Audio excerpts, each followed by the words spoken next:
Have you ever wondered why intelligent people repeatedly do things that they know are bad for them? Not just drinking, everything. Why does a person stay in a miserable relationship? Why do they procrastinate? Why do they sabotage opportunities? Why do they spend money they don't have? And why do they keep reaching for alcohol long after they know that it's causing damage? The usual explanation is lack of discipline, lack of willpower, lack of motivation. I don't think that's true. I think the answer is much simpler.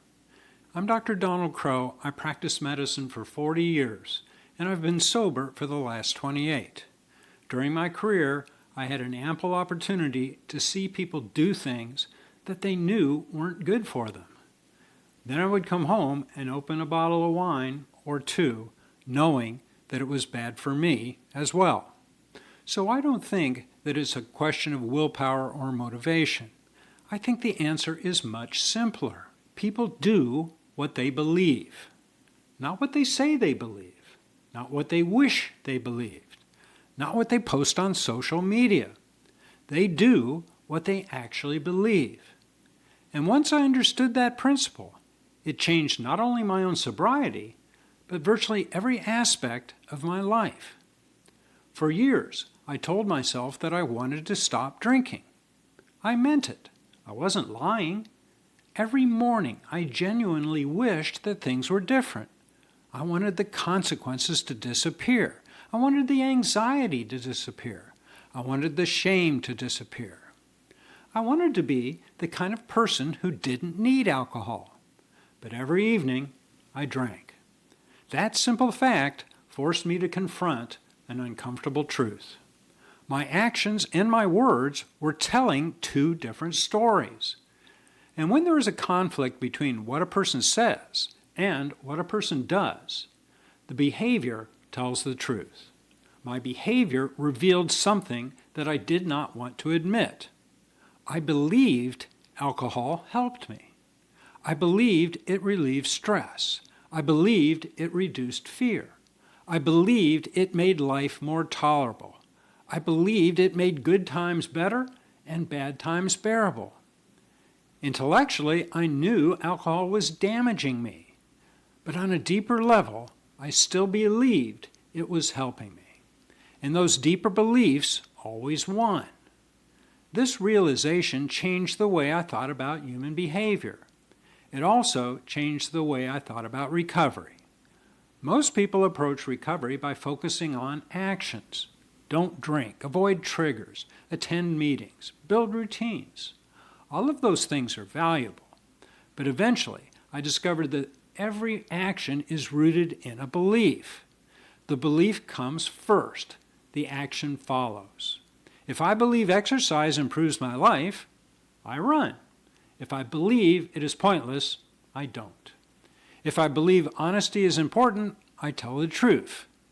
If I believe dishonesty protects me, I lie. If I believe alcohol helps me, I drink. Our beliefs create our reality, not because they magically change the world around us, but because they determine how we interpret the world and how we respond to it. In many ways, we don't experience reality directly. We experience reality through the filter of our beliefs. That realization led to a question I had never seriously asked. What do I actually believe? Not what should I believe, not what would impress others. What do I truly believe? At first, I tried answering this question through introspection. That didn't work very well. I discovered something surprising. Human beings, myself included, are remarkably poor witnesses to their own motivations. We rationalize, we justify, we explain, we defend, we tell stories. The more useful approach turned out to be simpler. I stopped listening to what I said and started observing what I did. Actions reveal beliefs. Behavior is belief made visible. If you want to know what you believe about money, look at how you spend it.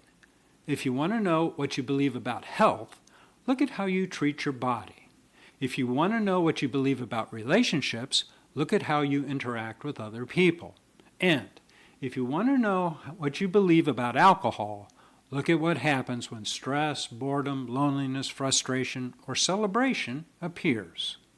Your actions reveal your operating beliefs. This process led me to an even deeper discovery. Many of my beliefs seem to be organized around a central idea, a belief so fundamental that it influenced almost everything else. The belief was simple.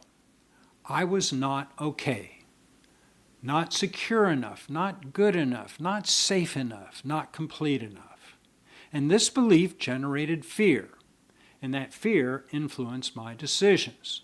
The fear of loss, the fear of rejection, the fear of failure, the fear of uncertainty, the fear of discomfort. Alcohol temporarily silenced those fears. It created the illusion that I was okay, the illusion that everything was under control, the illusion that I could manage my life by managing how I felt. Once I saw this, many things suddenly made sense. The attraction of alcohol wasn't really about alcohol. It was about relief. And relief was valuable because of the beliefs that generated the distress in the first place. This insight created another problem. If beliefs determine behavior, and my beliefs are creating my life, how do I change them? That question stopped me for years because I carried another hidden belief. I believed people don't really change. I thought personality was fixed. I thought identity was fixed. I thought I was simply the way I was. Fortunately, reality began providing evidence that this belief was wrong. I had already changed. I had stopped drinking.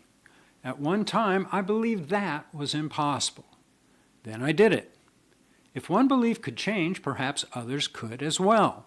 That realization became the foundation for everything that followed.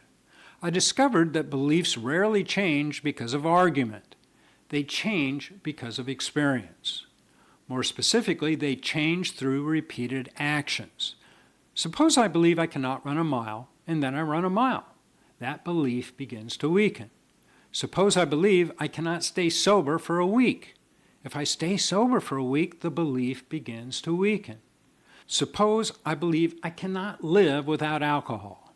If I repeatedly live without alcohol, that belief gradually collapses.